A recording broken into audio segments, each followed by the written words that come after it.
Hi, it's Nim here. I just wanted to show you another 100% hydration sourdough. This time, the protein percentage of the flour was approximately 15%.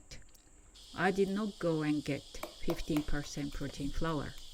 Instead, I used vital gluten flour to bump up the protein ratio.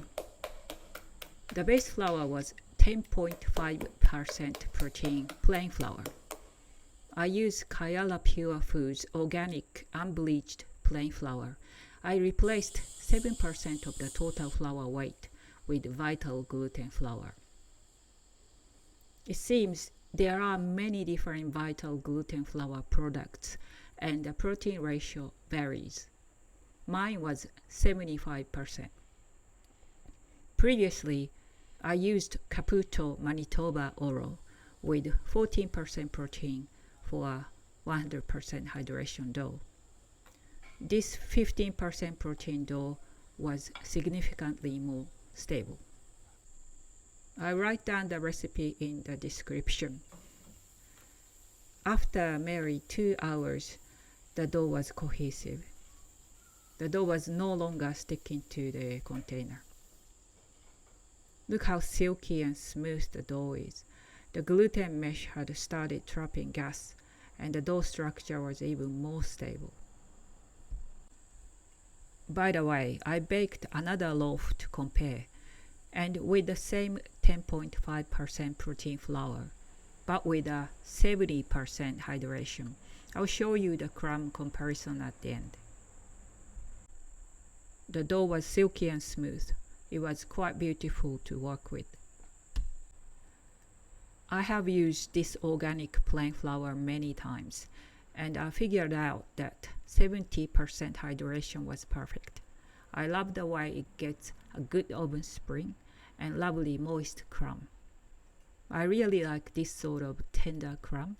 I dislike any of the light and dry style. I guess people call it crusty.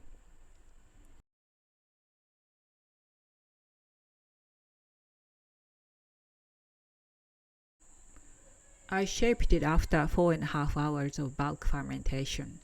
The final dough temperature was 26 degrees Celsius.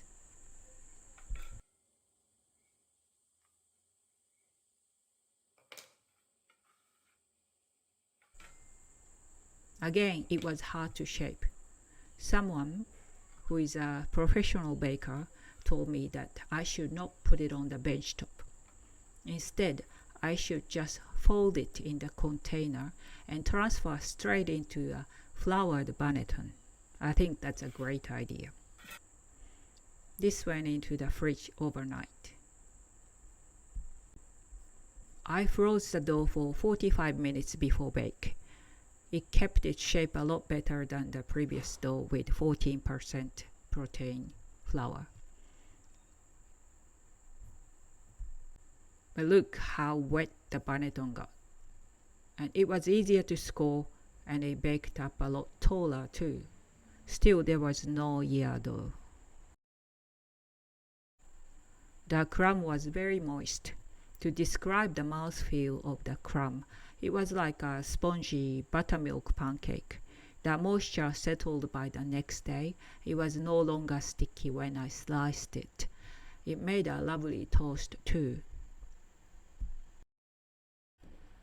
And this is the 70% hydration, 10.5% protein dough. It baked up beautifully with a big belly and ear. The crumb is lovely and soft. It's nicely open. Your flour choice affects the bake significantly. You cannot just pick a random recipe and use whatever flour you have in hand. If you cannot get hold of the same flour specified in the recipe, it's up to you to figure out what hydration ratio is most suitable for your flour. You might have to bake a few times to fine-tune the right hydration. I hope you enjoyed it. Thanks for watching. Bye.